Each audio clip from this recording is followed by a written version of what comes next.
these are the two main themes that God spoke to me throughout my labor and delivery, and even now. I was just so beyond exhausted, I think, that I just went into shock and my body didn't even know what was going on.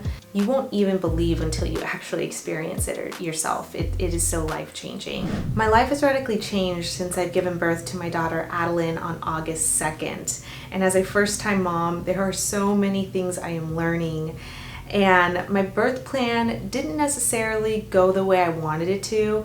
I tried to have an open mind because everyone told me that you never know what's going to happen when you're in labor. But what I did want went out the window. So today I want to open up about my birth story, what God has showed me through labor and delivery, because it is hard and it is something that every mom has to go through, and I have a new respect for moms everywhere now that I've went through it myself. And if you are new to my channel, welcome. I'm Melissa. This channel is dedicated to tackling hard questions, diving into the Bible and seeing what God says about them. I also open up about personal stories regarding what God is teaching me or showing me. So don't forget to subscribe for weekly faith and lifestyle content. My due date was on July 24th, which was on a Monday. That's when I started my maternity leave because I had a feeling she was going to be late, but she was actually a week and a half late. So she was taking her sweet time.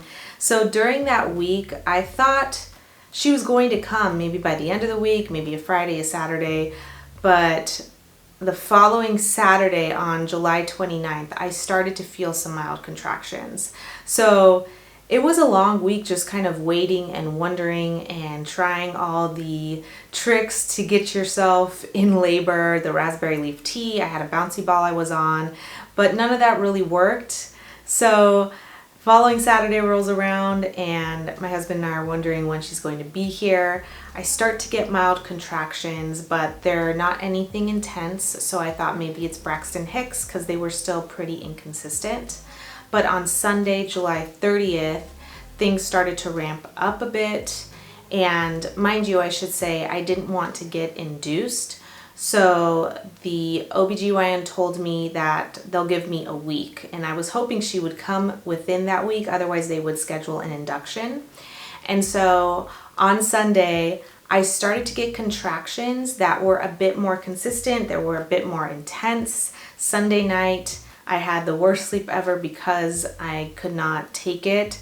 The contractions were really uncomfortable, and I took some birth classes, but nothing really prepares you to feel a contraction, and people try to describe it to you, but when you go through it yourself, it's a whole nother feeling. Yes, it's a tightening of the abdomen, but it's just, I don't even know how to fully describe it. It's just a painful experience. And I remember the following Monday hits, and I told my husband, if she doesn't come by Monday evening, like, let's go to the hospital because I want to know how far I've dilated. And by Monday of the following week, she was already a week late. I was feeling exhausted and tired. These contractions were starting to get more consistent. So Monday at around, I believe it was like 4 or 5 p.m., we go to the hospital to see how many centimeters I dilated. I was hoping to labor as much as possible at home because, like I said, I didn't want to get induced. I wanted her to come naturally. And so we were at the hospital for a few hours, and they told me I was only 2 centimeters dilated. And I thought to myself, it's not even 4 centimeters. I thought I was making some kind of progress, but it was only 2 centimeters. But my contractions were consistent. And they also told me that my amniotic fluid was low, so they would have to keep me at the hospital, which I was a bit bummed about because what that meant was that they would most likely induce me with Pitocin. And so I did not want that, but I kind of didn't really have a choice in the matter because of the situation. Now, they admitted me to the hospital. I finally get a room at around 8 p.m. My husband and I are really tired, and I told the nurses, can I just walk around the hallways for an hour or so just to see if I can get the ball rolling and hopefully get to at least 4 to 6 centimeters dilated. I was trying to do everything possible to not get induced. So we walk around the hospital and a few hours go by. I'm even more tired. The nurses come to check to see how far I've dilated, and I'm still at like the 2 centimeter mark, maybe close to 3 centimeters, which was really disappointing. So then they said, we'll start you on Pitocin, and that was at midnight. Yeah, Monday night at midnight, so we're going into Tuesday. And I was nervous about the Pitocin because it basically starts making your contractions more consistent, more close together. They start to intensify. And that made me even more nervous. I feel like a lot of people were asking me as my due date approached, how are you feeling? Are you nervous? And everyone said I looked calm, because nothing really hits me until I'm actually experiencing some big life change or whatever it may be. So when I was at the hospital, things started to really set in that I was actually going into labor, which was kind of scary, especially getting the Pitocin and having to brace myself for even more pain. It was just a whirlwind of emotions. I will also mention that I did want an epidural, but I didn't want it until I was dilated at least at the 6 centimeter mark, because when you get an epidural, it numbs you, so you can't really move around very much. So I thought I could handle it and I could just wait it out. So, like I said, midnight I get the Pitocin. A few hours go by, and that night was such a nightmare because my contractions intensify so much and I was in so much pain. I was yelling and crying. It was like 3 a.m. and I thought, I'm at least at 6 centimeters. I told the nurse right then and there, like, give me that epidural. I'm not waiting any longer. So they weren't able to give it to me until 5 a.m. that night. They also checked to see how far I was dilated, and I was at like that 3 centimeter mark, maybe close to 4 centimeters dilated. And I thought, you got to be kidding me. I'm not making very much progress. And so they gave me the epidural Tuesday night at like 5 a.m. Like I said, I was just beyond exhausted. I was praying throughout it all.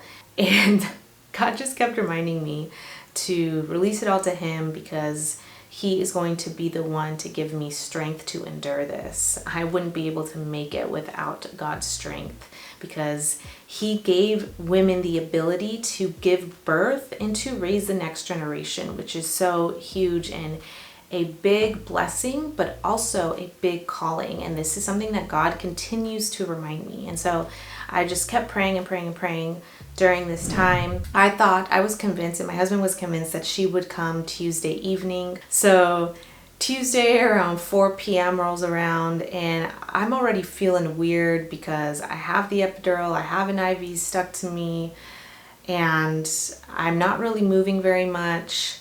The relief was an up and down relief, because there would be points where I didn't feel anything, but the epidural started to wear off, and they had this button that they told me I can press if I wanted to increase the pain relief. And so I tried not to press it too much, but every time I pressed it, it gave me a little bit more relief, and then it wore off. And so that felt weird to me because I still felt that pain. And then Tuesday evening, the nurse checked again to see how far I was dilated, and I was only at around 6 centimeters dilated, which was again very disappointing. I've never felt so weak in my life. And I also felt itchy, and I don't know if it was a side effect of the epidural or what, but I was just feeling so itchy everywhere. At this point, my back started to feel uncomfortable. I could feel my legs a little bit, but it was this weird off and on numbness. So they kept turning me to my side and then my other side.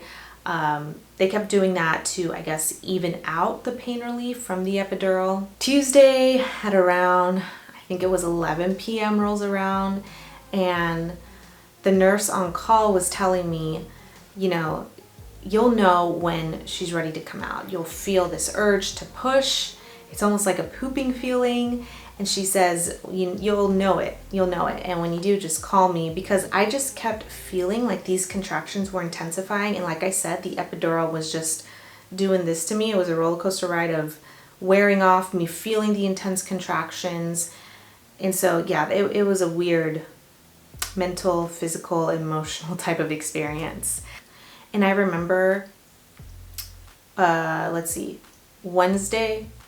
Tuesday night going into Wednesday morning was the toughest for me, because I thought she would be here by now, and she still wasn't. I remember I was waking up every hour that Wednesday morning, 3 a.m., 4 a.m., calling the nurse, telling her that I feel more of this like pushing sensation, that I'm feeling the contractions. The epidural didn't feel like it was doing very much for me because I was feeling pain, maybe not as intense as the pain you would feel without the epidural, but whatever I was feeling was just excruciating in my opinion. And it was just such a long week, and it was only Wednesday morning. So by that time, I think it was around like 5 a.m. on Wednesday, and I told the nurse, I was just crying and over it, and I just told her, I feel like she's coming now. And she checks to see if I've dilated, because you have to dilate all the way to 10 centimeters. And she said I was only at 9 centimeters, 8 or 9 centimeters, I can't remember. And so that was just really, really defeating. But thankfully, at around 6 a.m. Wednesday morning, I finally get to 10 centimeters, which was a huge relief, but also really scary because I was like, all right, this is happening now, finally. And the nurse told me that it would probably take around 30 minutes to an hour to push her out. Now, I was kind of naive as to what it meant to push a baby out. I thought with the epidural, you don't really feel anything, you just push her out and then that's it. But it's a literal marathon.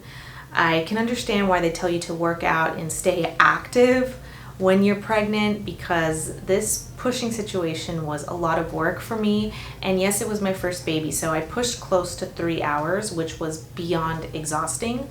And the epidural kept wearing off. So I still felt those contractions, and it was very uncomfortable and painful, and I felt back pain like I've never felt before. I asked my husband to massage me because I couldn't fully push because of my back. It was a very weird feeling that I've never felt before.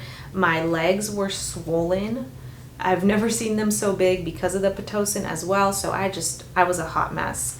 Another part of my birth plan that I wanted was to delay cord clamping, because they said that is good for the baby, at least to delay it for about, I forget how long we wanted to delay it for, maybe like 5 minutes or something. So after 3 hours of pushing, they knew we wanted to do delayed cord clamping.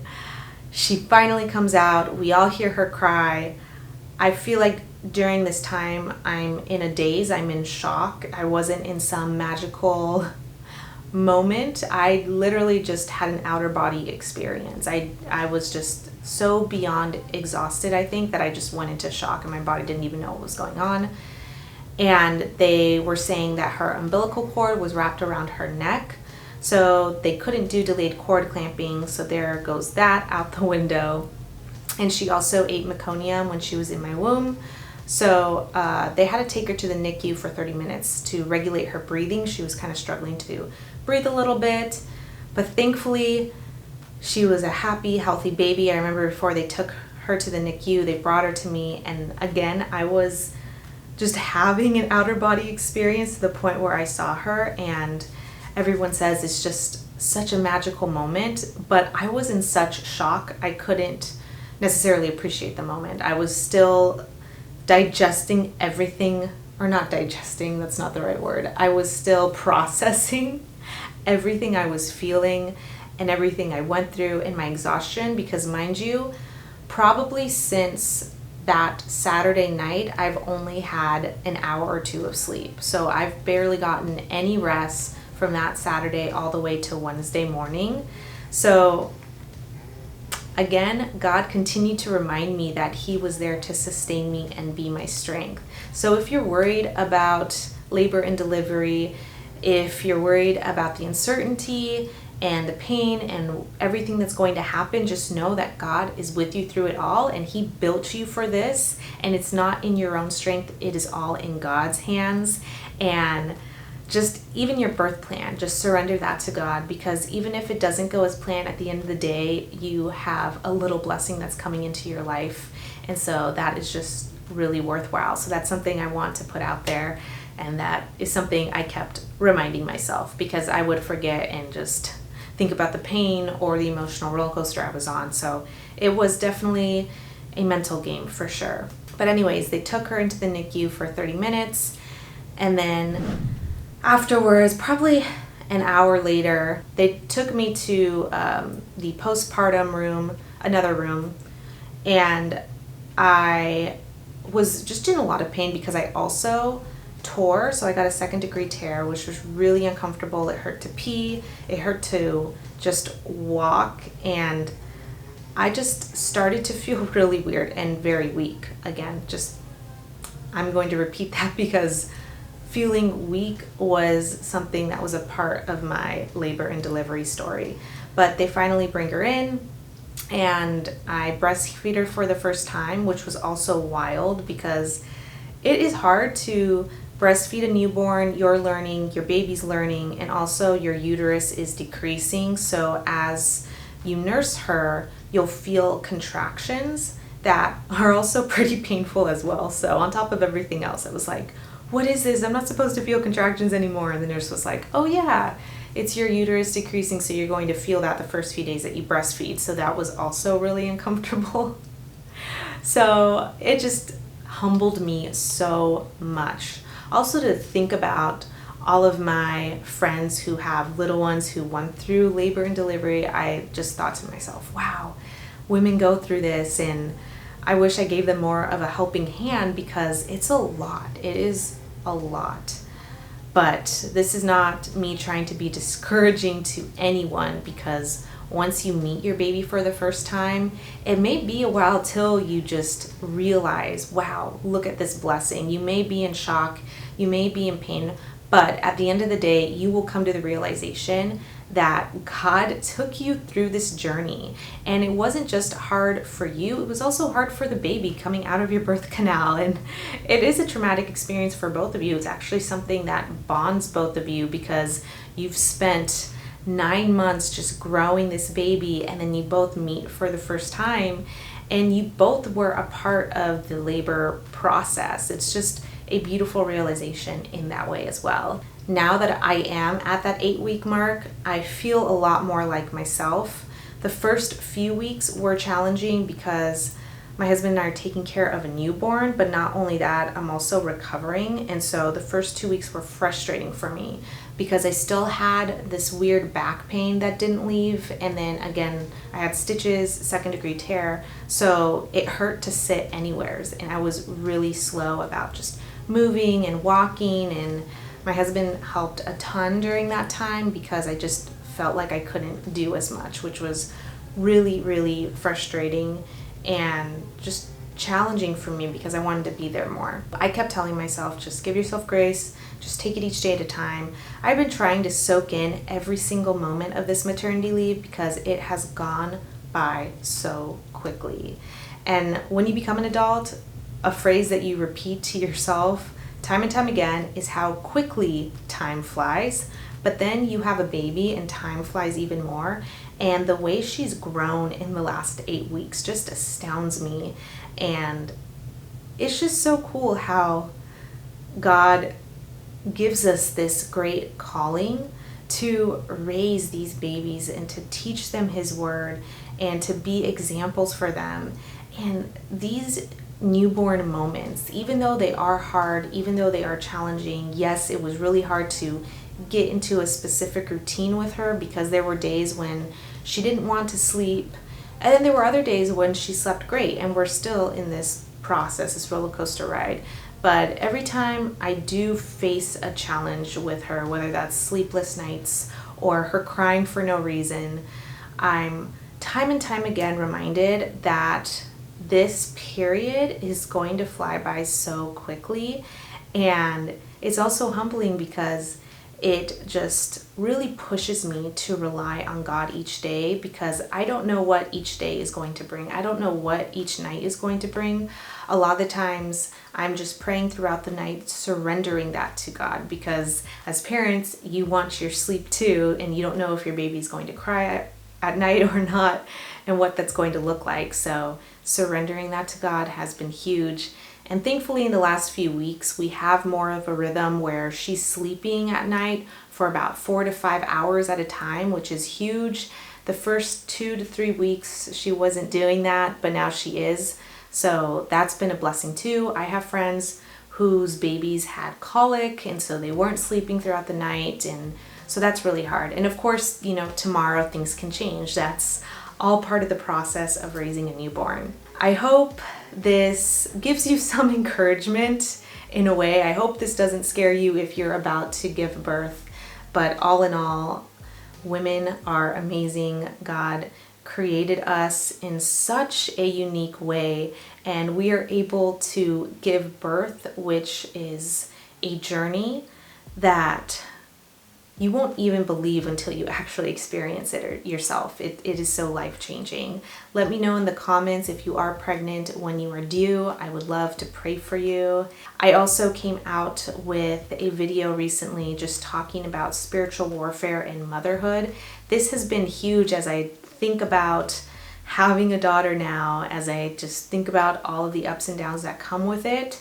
Spiritual warfare is very real, and the devil is out to kill, steal, and destroy us, but God has all the victory, and He has given mothers such a supernatural strength to take care of our babies, to give us wisdom, and to give us this instinct to know what our babies need at any given time. So if you are just really feeling it right now, just know that God is going to sustain you and strengthen you. These are the two main themes that God spoke to me throughout my labor and delivery, and even now as I am experiencing this journey as a new parent. So thank you all so much for watching. Don't forget to subscribe for more faith-based content in the next few weeks, and don't forget to tap that notification bell so you never miss an upload. I hope you all have a blessed week, and I will see you all very soon for another video. Bye guys.